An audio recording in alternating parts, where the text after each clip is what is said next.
Boa noite. Nós vamos então iniciar essa nossa reunião aqui, como sempre, né? Com um texto do livro Caminho, Verdade e Vida, né? Que é um livro escrito pelo Espírito Emmanuel, psicografado pelo Chico Xavier. Né? O tema de hoje é um tema extremamente caro para todos nós, extremamente, enfim, nós usamos praticamente todos os dias. Né? O Júnior acabou de dizer qual é o nosso tema de hoje, que é o pão de cada dia. Né? E como sempre, Emmanuel inicia os textos dele, né, com uma citação do Evangelho, que hoje é o Evangelho de Lucas 11:3, né, e que diz o seguinte: dá-nos cada dia o nosso pão. Né? Isso aí nos leva a pensar um pouquinho, né, ou muito, né, como nós podemos desenvolver essa ideia, esse raciocínio, como nós devemos nos ater a todos esses ensinamentos, né, que nos foram transmitidos docilmente pelo nosso irmão Jesus, né?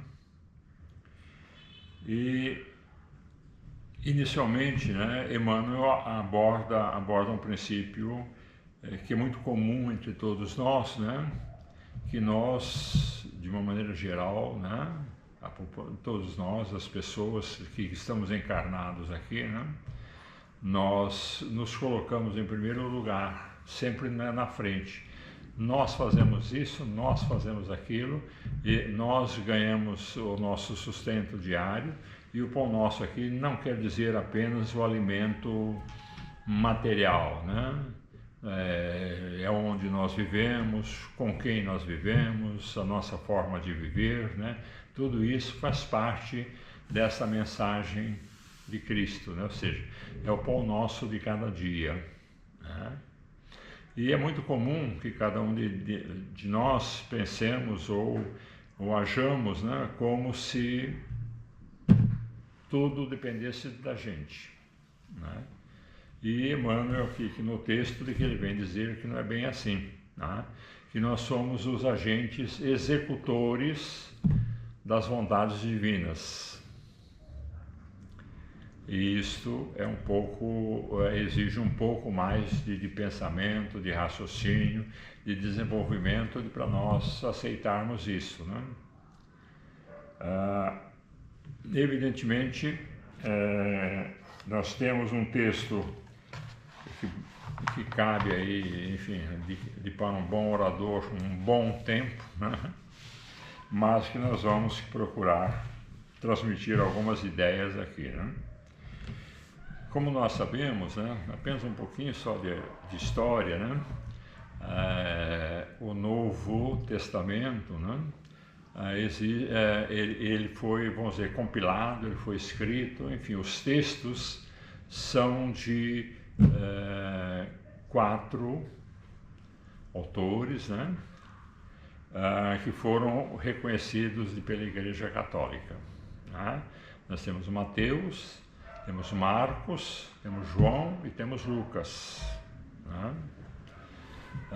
O texto de hoje é um texto de Lucas, e Lucas não conviveu com Jesus. Enfim, então Lucas é um repertório, né? É uma junção de todos os ensinamentos que ele conseguiu amealhar, que ele conseguiu ouvir, que ele, segundo consta, né, a própria Maria, né, de que é mãe de Jesus, ela era, enfim, é quem transmitiu a ele uma série de coisas, né? Então Lucas seria, vamos dizer, de que um escrevinhador, que seria quem transcreveu tudo aquilo de que ele ouviu, né? Tá? E Lucas aqui, né, ele começa dizendo, né, de que Jesus, né, após orar, né, ele foi questionado por um dos discípulos, né? E dizendo: Senhor, ensina-nos a orar, quer dizer, nos ensine a orar, como também João ensinou aos seus discípulos. E vem daí então a célebre oração, né? Que todos nós repetimos sempre, né? Que o Júnior acabou de repetir, né? As palavras variam de autor para autor, porque isso aqui consta lá em Mateus, consta em João, enfim, as palavras podem não ser exatamente as mesmas, né? Mas aqui diz o seguinte, que Jesus disse: quando orardes, quando vocês orarem, digam: Pai nosso, que estás nos céus, santificado seja o seu nome, venha o teu reino, seja feita a tua vontade, assim na terra como no céu. Dá-nos cada dia o nosso pão cotidiano. E perdoa-nos os nossos pecados, pois também nós perdoamos a qualquer um que nos deve, e não nos conduzas à tentação, e livra-nos do mal. Texto bastante curto, né? Que nós oramos sempre, né? Que nós repetimos sempre, que nós sempre estamos, enfim, nos nossos momentos de maiores dificuldades, né? A gente normalmente faz uma oração mais ou menos que desse tipo, né? Tá? O pão nosso, né? Tá? Eu, quando era criança, isso faz muito tempo já, né? Entendeu? De que eu morava no interior normalmente, onde o catolicismo predominava, né? Entendeu? E a gente ia lá e eu sempre ouvia que essa era uma oração dominical. E eu aceitava uma oração dominical, né? Por quê? Porque nas missas, que eram os domingos, né? A oração estava lá. Então, ela era repetida pelos padres, etc., né? Sempre nas missas, né? E interior tinha missas 7 horas, 8 horas, 10 horas, 10 e meia, enfim, tinha diversos horários de missa, né? E em todas elas de que era repetida esta oração, né? Mas essa oração não é exatamente, o sentido dela não é exatamente ser dominical, né? Ela vem de Dominus, e Dominus é Senhor em latim, né? Então é uma oração vinda diretamente do Senhor, né? É por isso de que ela tem uma importância fundamental, né? Extraordinária, né? Enfim, Emmanuel, no texto dele é o seguinte, de que se a gente possui o nosso pão com muita abundância, né, nós corremos o risco de não valorizar tudo aquilo que nós temos. Tá? E isso é muito importante. E para todos nós devemos sempre nos colocarmos numa posição de aceitação de tudo aquilo que temos.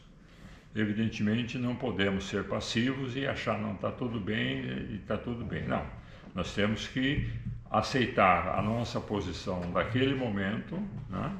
E ter os nossos objetivos para no futuro podermos, enfim, melhorar um pouco a situação, né? A nossa condição de encarnados aqui, né?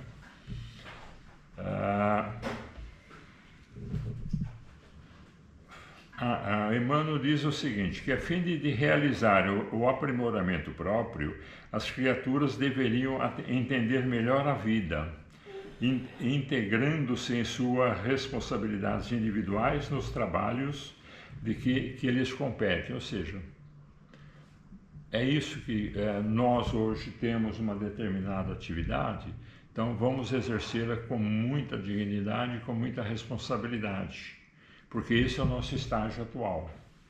Tá? Alguns de nós, ou muitos de nós, ou algum, reclama, não é que reclama, mas entende que a vida não está boa, que deveria estar melhor, porque eu me esforço, porque eu trabalho, porque eu... Tá? A recompensa virá. A recompensa virá. Só que nós temos que entender que no nosso estágio de hoje, né, nós precisamos encarar e viver o nosso dia a dia, né? Muita gente acha, poxa, se eu ganhasse 70 milhões, aí na Mega Sena, 100 milhões, eu ia fazer isso, eu ia fazer aquilo, porque aí eu ia ter tempo, eu ia ter dinheiro, eu ia ter disponibilidade para fazer tudo aquilo que eu acho que devia fazer. As coisas normalmente não se passam desta forma. Nós podemos fazer uma série de coisas dentro das nossas condições atuais. Tá? Evidentemente, quando a gente dispõe de recursos materiais em abundância, eventualmente as coisas tornam-se mais fáceis. Necessariamente não quer dizer que uma pessoa que tenha, uma pessoa rica, que tenha muita disponibilidade, principalmente financeira, né, de que ela se volte para, conforme diz lá o Evangelho, né, para a caridade, né? Ao contrário, quer amealhar, quer juntar cada vez mais, né? Porque acha que nunca está suficiente, enfim, que tudo aquilo de que tem nunca é suficiente, né? Não sei quantos mil anos atrás, 3.000 anos, tal, os egípcios pensavam as mesmas coisas, né? Então esta é uma das teorias das pirâmides, né? Que os faraós, que na época desencarnavam muito precocemente, né? Tutankhamon desencarnou aos 17 anos, né? 17 anos ele desencarnou, né? E como tinham o poder todo, eles teriam mandado que construía as pirâmides, as célebres pirâmides do Egito, né? Para que quando ele desencarnasse, né? Todos os serviçais seriam encerrados com ele dentro daquela pirâmide para poderem continuar ajudando a ele na vida terrena de que ele tinha. Tá? Então esta, enfim, é uma historinha de que é de uma teoria, né? Tá? Só que quando a gente desencarna, tudo aquilo que é material, nós absolutamente não gozamos nada disso. Nós só levamos conosco aquilo que nós desenvolvemos durante a nossa existência, em termos de conhecimento, em termos de boas ações, em termos de amor ao próximo, em termos de caridade. Isso é a única herança de que a gente tem quando a gente desencarna. Então, o fato de nós procurarmos a todo instante amealharmos cada vez mais e mais recursos materiais, tá? Não quer dizer necessariamente de que nós vamos usufruir de tudo isso. Tá? É muito comum de a gente ver, né, que a pessoa de que tem, enfim, uma razoável condição de vida, enfim, financeira, né? Eu convivi durante um bom tempo numa empresa que era multinacional, né? E a gente, enfim, de que tinha uma outra formação, que a gente já frequenta o espiritismo há, sei lá, 50 anos já, né? Que a gente tinha uma outra formação, a gente via a todo momento o progresso material das pessoas e o distanciamento dessas pessoas de uma realidade. Quer dizer, começavam a ganhar um pouco mais de dinheiro, ou porque eram promovidos, ou porque, enfim, começavam a ter uma outra visão daqueles que não estavam no mesmo que patamar, né? E isso é triste, porque não deveria ser assim. Quer dizer, eu batalhei, eu tenho condições, eu mereci, enfim, estou hoje numa outra posição, ganho mais, tenho enfim, melhores condições. Mas não posso esquecer de todos aqueles que ficaram, ou seja, de que atrás de mim e que não conseguiram de que a mesma oportunidade. esse Evangelho de Lucas aqui, esse capítulo 11, né? Ele é muito interessante, né? Porque ele faz um resumo, tá quase na hora já, mais 3 minutinhos, é isso? Sim. Tá, então tá bom. Então aqui ele diz o seguinte, que lá no versículo 9, né, Jesus dizendo, né? E eu lhes digo, peça e lhe será dado, busque e acharás, bata e se abrirá. Ou seja, se nós não formos atrás dos nossos interesses, né, dificilmente que nós vamos conseguir melhorar, fazer alguma coisa de melhor em nossa vida, né? Porque qualquer um que pede, recebe, quem busca, acha, e quem bate, e a quem bate se abrirá. Tá? Tem então, também um outro versículo aqui, que é o 23, né, que diz o seguinte, Jesus dizendo sempre, né? Quem não está comigo, está contra mim.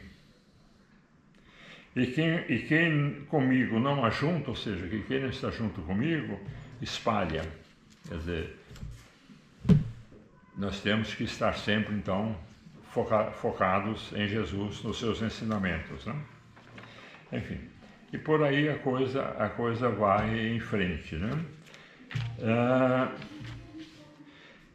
Só mais 30 segundinhos, Júnior. E ninguém, ou seja, é um trecho ainda do próprio Evangelho de Lucas, né? Palavras que de Jesus.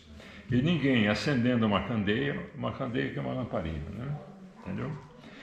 E ninguém acendendo uma candeia a coloca debaixo do alqueire. Alqueire, enfim, era uma viga de sustentação ou um cesto, enfim, os entendimentos variam um pouquinho, né? Que normalmente o pessoal entende como um cesto, né? Então ninguém vai acender uma luz e cobrir com o cesto, né? Porque aí a escuridão que continua, né? A candeia do corpo é o olho. Tá? Sendo, pois, o seu olho simples, também todo o seu corpo será luminoso, mas se for mal, também seu corpo será tenebroso. Ou seja, devemos olhar sempre, de ter sempre os nossos olhos, né, voltados para as coisas boas, né? A gente conhece algumas pessoas, né, que só enxergam as coisas ruins na vida, né? E a gente não deve absolutamente ser desta forma, não devemos nos comportar desta forma, né? E aqui ele diz ainda, certifique-se, pois, que em sua luz não existam trevas. Pois todo o seu corpo é luminoso, não tendo trevas em parte alguma, todo o seu corpo será luminoso. Então, é uma forma de que é uma atitude, né, que a gente precisa ter sempre em mente, né?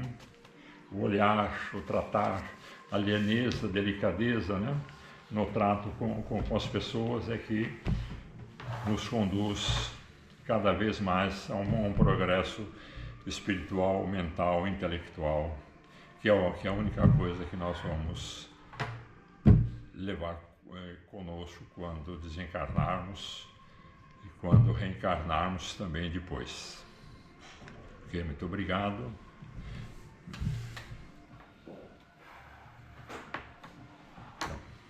Então, nós vamos finalizando essa nossa rápida reunião aqui, agradecendo a presença de todos esses nossos bons amigos espirituais que sempre estiveram, estão e estarão presentes em nossas reuniões, nos acompanhando, nos orientando.